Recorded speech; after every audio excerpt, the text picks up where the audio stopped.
Malabadi Köprüsü'ndeyiz. Malabadi Köprüsü yeryüzünde görüp görebileceğiniz en özel köprülerden bir tanesi. Çünkü bu köprü aynı zamanda bir kervansaray.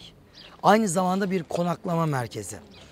Günümüzden tam 900 sene evvel bu köprüyü Artuklu hükümdarı Hüsamettin Timurtaş Bey yaptırıyor. Şimdi bakın bizim aslında bugün durağımızda Batman'dan Malabadi Köprüsü'ne, Malabadi Köprüsü'nden Silvan'a doğru gideceğiz. Silvan'da çok önemli tarihten hükümdarlar metfun. Bunları anlamak için bu silsileyi iyi bilmek lazım. Silvan'da özellikle 2 tane çok önemli Artuklu hükümdarı yatıyor. Bunlardan bir tanesi Necmettin İlgazi. Kim Necmettin İlgazi? Artuk Bey'in öz ve öz oğlu. Artuk Bey'in mezarı nerede? Kudüs'te. Oğlu Necmettin İlgazi'nin mezarı nerede? Silvan'da. Onun oğlu Hüsamettin Timurtaş. Yani bu köprüyü yaptıran kabri nerede? Mardin merkezde. Onun oğlu Necmettin Alpi'nin kabri nerede? Yine Silvan'da. Yani Meyya Farik'inde. Ya bu kadar kıymetli, önemli bir yer. Bak, baba Kudüs'te, oğlu Silvan'da, torun Mardin'de. Onun için bizim için Kudüs, Mardin, Silvan bunlar birer kardeş şehir ve baba oğul torun bu farklı şehirlerde metfunlar. Biz bunu bilmek zorundayız. Biz bunu bilmezsek birileri der ki Kudüs'le sizin ne alakanız var der. Yarın der ki Silvan'la ne alakanız var der. Yarın İstanbul'la ne alakanız var der. Bir bakarsın bizim memlekette bir laf var, eli kuru, neyse. Yani böyle kalırsın ortalıkta yani. Bilmek çok önemlidir. Tarih bilmek zorundayız. Tarih bilmek, geçmişi bilmek ve bu insanların mirasını bilmek zorundayız. Artuk Bey'i Büyük Selçuklu hükümdarı Alparslan Kudüs'e gönderiyor. Melikşah döneminde himaye görüyor. Ama Artuk Bey vefat ediyor, Kudüs'te kalıyor. Kabri orada. 2 tane oğlu var. Bir tanesi Sökmen, diğeri İlgazi. İlgazi Silvan'a geliyor. Buraya yerleşiyor ve 60 küsür yaşlarında burada rahmetli oluyor. Yerine oğlu Artuklu devletini zirveye çıkaran Mardin Artuklularının ünlü hükümdarı Hüsamettin Timurtaş Bey geçiyor. Şimdi Mardin bu tarafta, Silvan bu tarafta. Artuk Bey'in oğlu Necmettin İlgazi'nin kabri nerede? Orada, Silvan'da. Keşke kabrinin yerini bilebilseydik. Moğollar döneminde yok edildi. Moğol işgalinde. Necmettin İlgazi orada. Hüsamettin Timurtaş Bey burada. Hüsamettin Timurtaş Bey bu tarafta. Ve bu görmüş olduğumuz köprüyü de Hüsamettin Timurtaş Bey yaptırıyor. Hatta Hüsamettin Timurtaş Bey Mardin'de bir Timurtaş medresesi yaptırıyor. O medrese yıllar sonra önü bir duvarla kapatılıyor. Cumhuriyet Türkiye'sinde üstüne bir okul yapılıyor. Okul geçtiğimiz yıllarda yıktırıldı. Birkaç sene evvelki yağmurlarda istinat duvarı, onu kapatan duvar da çatladı. Şu an biz Hüsamettin Timurtaş'ın kabrinin bulunmasını bekliyoruz. Malabadi Köprüsü eğer bizim köprümüzse, bu köprüyü seviyor, beğeniyorsak yetkililere sesleniyorum. Mardin'deki Hüsamettin Timurtaş Bey'in lütfen medresesini ortaya çıkarın. Medresesinin içindeki kabrini de ortaya çıkarın. Onun oğlu Necmettin Alpi buraya defnediliyor. Yani Silvan'a, yıllarca Silvan'dan Mardin'i yönetiyor. Ki Silvan'a gideceğiz. Silvan'da da bu videonun devam videoları olarak hem 1. Kılıç Arslan'ı, hem Celaleddin Harzemşah'ı, hem Hamdani hükümdarı Seyfüddevle'yi, hem de İlgazi'yi, Necmettin İlgazi'yi ve tabii ki son Eyyubilerin Silvan hükümdarı Muhammed Kamil rahmetliyi, şehidimizi konuşmuş olacağız.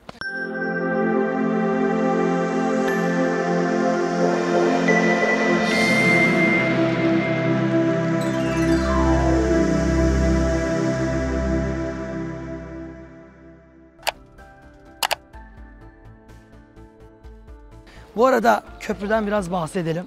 Bu köprü hakikaten çok sıra dışı bir köprü. Ya Venedik'e gidiyoruz. Üzerinde çarşı var denilen, yani basit mi basit bir köprüyü ballandıra ballandıra gezip gezdiriyoruz. Bursa Irgandı Köprüsü'ne gidip geziyoruz. Floransa'ya gidip Floransa Köprüsü deyip geziyoruz. Bunların hepsi hikaye iken bu köprü 900 sene önce vardı. Bakın şurada bir tane kapısı var. Öbür tarafta aynı kapıdan bir tane daha var. Şu kapıdan girdiğiniz zaman pencereyi görüyor musunuz gövdesinde? İçine giriyorsunuz. Konaklama merkezi var. Tuvaleti bile var içinde. Avrupalılar bundan birkaç yüz sene evvel daha tuvaleti, mendili bilmezken, burnunu silmeyi bilmezken, taharet almayı bilmezken, ortalıklara yapıp dökerken bizim ecdadımız, atalarımız köprü yapıyor. Köprünün içine tuvalet koyuyordu, duş alma yeri koyuyordu, istirahatgah koyuyordu. Diyeceksiniz ya köprüde neden böyle bir şey var? Bunun cevabını verebilecek kişiyim. Çünkü 15 sene bu ülkede namazgah çalıştım. Namazgah dediğiniz zaman aklınıza gelen en temiz, en düzgün namaz kılma yeri neresidir? Köprünün üstüdür. Şimdi düşünün biz 2023'teyiz. Son model arabalarımızla geziyoruz. Bundan 500 sene evvel geziyor olsak ben sizi buraya neyle getirecektim? Atla deveyle. Atla deveyle geldik. Namaz vakti geldi. Nur abi gözümün içine bakıyor. Nerede kılacağız? Silvan'daki camiye yetişemeyiz. Batman geride kaldı. Ne yapacağız? Burada kılacağız. Burada otun çöpün içinde mi kılacağız? Namaz kılacak en güzel yer neresi? Köprünün üstü. Köprü eğer kıbleye bakıyorsa şayet köprünün tam ortasına bir mihrap koyarlar. Millet sıra sıra mis gibi tertemiz taş. Yağmur yağdı mı ne oluyor? Gıcır gıcır yıkanıyor köprü. Ve üstüne kılıyorlar. Mesela Sivas'a gidin. Eğri Köprü. Kırşehir'e gidin. Kesik Köprü. Diyarbakır'a gidin. On Gözlü Köprü. Daha sayayım mı? Amasya'ya gidin. Çağlayan Köprü. Bunların hepsinin üstünde ne var? Namazgah var. Hiç köprü üstüne namaz kıldınız mı? Eğer kılmadıysanız ölmeden bir köprü üstüne namaz kılmaya çalışın. Saydığım ve daha doktora tezimde onlarcası var. O köprülere bir göz atın. Gidin bir tanesine. Çeşmesinden abdestinizi alın. Keyifle namaza durun. İşte biz köprüleri bile namazgah olarak kullanan muhteşem bir toplumduk. Hazırsanız hemen şu köprünün ortasına kadar gidip tekrar geri geleceğiz. Hadi buyur.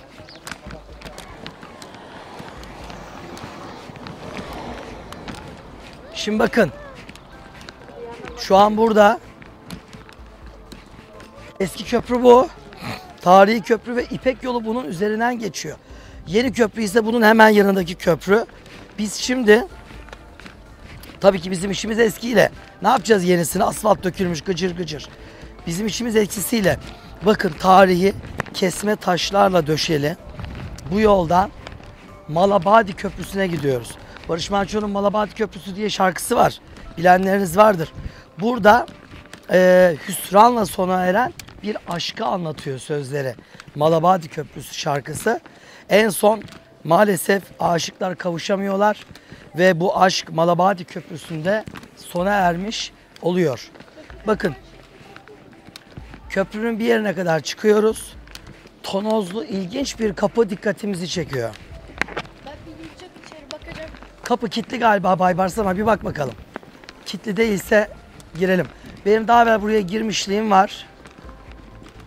Kapı yok baba. Vallahi tebrikler. Hadi giriyoruz. Hemen ben şöyle önden gireyim. Bakın biz buna tonoz diyoruz. Tonozlu bir yapı. İçindeki istirahat ve tuvaleti de göstereceğim size. Kaymayın yalnız. Kameramanım dikkatli olsun. Aman kaymayalım. Bakın şu an 900 yıllık basamaklara basıyorsunuz. Bu köprünün tam 17 metre yüksekliği var. Yani nehirden kilit taşına kadar tam 17 metre yüksekliği var.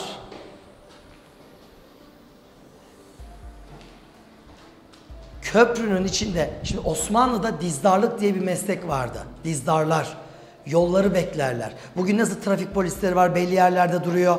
Emniyet güçleri var, yunuslar var. Belli yerlerde böyle arabaları durduruyor, kimlik kontrolü yapıyor. Tabii yapacaklar. Hepsi bizim güvenliğimiz için. Aynen o günlerde de köprü dizdarları vardı. Bir grubu, kervanı, topluluğu kontrol etmenin en kolay yolu neresi? Köprü. Geçebileceği bir başka yer yok ki adamın. Herkes, bütün kervanlar köprüden geçecek. Onun için köprüyü tuttun mu Batman'la Diyarbakır arası geçecek. Burası İpek yolu. Dünya buradan geçiyor. Dünyanın ana arter yolu. Malabadi Köprüsü'nü tuttun mu bütün dünyanın İpek yolunun geçtiği yolu kontrol altına alırsınız. Bakın ne güzel ablamız oturmuş. Ben de oturayım şuraya bir köşeye. Burası dinlenme yeri. Burada dinleniyorsunuz, hasbihal ediyorsunuz, muhabbet ediyorsunuz. Köprü dizdarları da burada kalıyor. Kontrol memurları burada kalıyor. Burada uyuyor, yatıyor, karnına doyuruyor insanlar. Barınıyorlar, namazlarını kılıyorlar. Bak düşünün, etraf dağ taş. İstediğin yerde küçük abdestini, büyük abdestini boz. Hayır, biz bunu yapmayız. Şimdi üzüldüğüm noktayı söyleyeyim. Kusura bakmayın, şu duvara bir göstereyim. Bakın, bugün maalesef bunlar bizim çocuklarımız. Bunlar bizim terbiye edemediğimiz, bu köprünün tarihini, geçmişini anlatamadığımız bizim çocuklarımız. Bilmedikleri için saygı duymuyorlar. Saygı duyamadıkları için çirkince kirletiyorlar. Bizim çocuklarımız bunu kirletirken bundan 500 sene, 700 sene, 1000 sene evvelki atalarımız ya dağın başı deyip sağa sola tuvaletini yapmazdı. Tuvalette yapılırdı. Bakın bu gördüğünüz yer tam 900 yıllık Alaturka bir tuvalet. Gördünüz mü? Yani ya dağın başı bir yer aramıyor. Evet Bir canım. şey söyleyeceğim ben geldiğimde gördüm içine birçok şey atmışlar, sigara atmışlar. Maalesef. Bir tane de çimen atmışlar ve bardak atmışlar. Maalesef. Bunlar çok çirkin. Sigara izmaritleri var, bir sürü şey var. Mesela burada benim ne dikkatimi çekiyor? Muhtemelen siz de görüyorsunuz sevgili takipçilerim. Şurada minik bir oyuk var bakın. Bu oyuk ne demek? Burada zamanında bir çeşme, kurna vardı demek. Yani su. Burada oturan bir kişi şuraya doğru baktığı için burası sol tarafına geliyor. Taharet alırken nereden alırız? Sol elimizle alırız. Çeşme nerede olur? Her zaman sol elimizin geldiği tarafta olur. Tabii ki bunun o zaman bir kapısı vardı. Yani bu bakın minicik, çok küçük bir tuvalet, ihtiyaç giderme dolabı. Hani eski Osmanlı konaklarında ne vardı? Gusül dolapları vardı.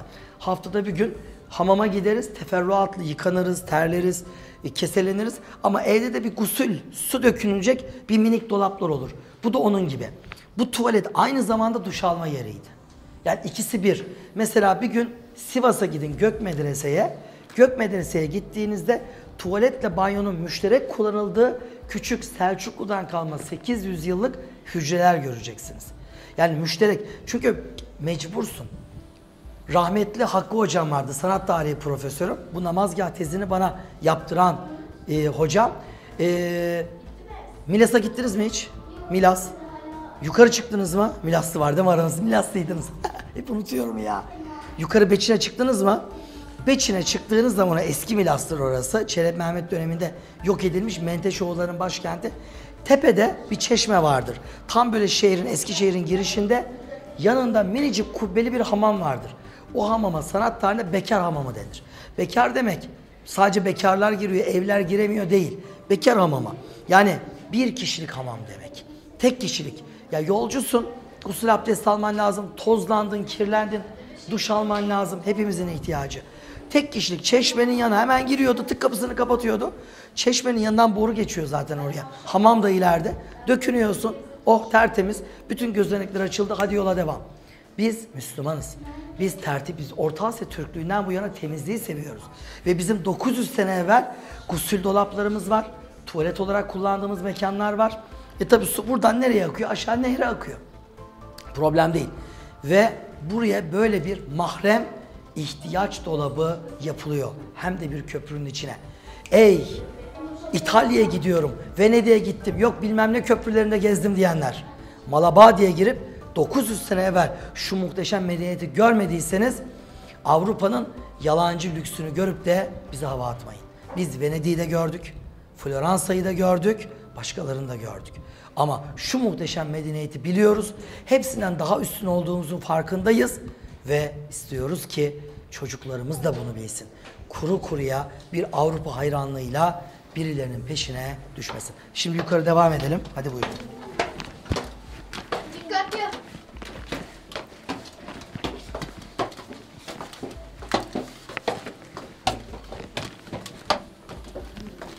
Evet, çıktık. Bu az önce girdiğimiz yerin aynısından bir de öbür tarafta var. Şimdi ben sizi yormayacağım. 2-2 oraya da sokmayacağım. Şu tepeye kadar çıkalım. Oradan şöyle etrafa bir bakalım. Dicle Nehri geçiyor. Bakın bu Dicle Nehri. Silvan dediğimiz yer. Tarihi Meyyafarikin. Neden ilk çağdan beri dünyanın en kıymetli yerlerinden biriydi? Ya 1. Kılıç Arslan'ın mezarı burada. Hamdani hükümdarı Seyfüddin Devle'nin mezarı burada. Celalettin Harzemşah'ın kabri burada. Mervanilerin ünlü hükümdarı Nasurettin Ahmet'in kabri burada.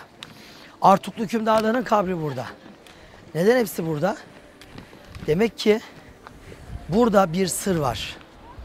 Demek ki buranın çok sevilen büyük bir medeniyeti var. Bakın Dicle Nehri, burası baraj oldu artık. Silvan Barajı yapıldı buraya. Dicle Nehri bakın buradan böyle geliyor. Buranın altından geçiyor. Ve buradan böyle muhteşem bir manzarayla devam ediyor. Uzun lafın kısası. Buraları gezmeliyiz. Diyarbakır'a gelmeliyiz. Mardin'e gitmeliyiz. Diyarbakır'ın Silvan'ına, Meyya Farikin'le, Mardin'in Dunay Sırrı'na, Kızıltepe'sine, Cizre'sine gitmeliyiz. Şırnak'a. Ve 1000 yıl önceki Anadolu'da müşterek kurduğumuz, Türküyle, Kürdüyle, Arabıyla, Orta Asyalı farklı uyruklarıyla kurduğumuz bu medeniyetin farkına varmalıyız. Birlikten kuvvet doğduğunu, birlik olduğumuz sürece çok büyük olduğumuzu, parça parça olduğumuz zaman hep başkalarının esiri olduğumuzu görmeliyiz. Bu muhteşem köprü tam 9 yıldır sapasağlam ayakta. Ahlaklıydılar, düzgündüler. Ahlaklı oldukları için köprüleri de sapasağlamdı. Ne depremler gördü bu köprü, hiçbir şey olmadı. Bir insanı da, bir binayı da, bir toplumu da, bir şehri de ahlaksızlık bozar. Siz ahlaklı olursanız ne tabiat şartları ne de dış güçler size zarar veremez. Onun için suçu ne depremde arayın ne dış güçlerde. Suçu maalesef kendi ahlaksızlığımızda arayalım. Bunu fark ettiğimiz zaman adam olacağız. Malavadi'den selamlar.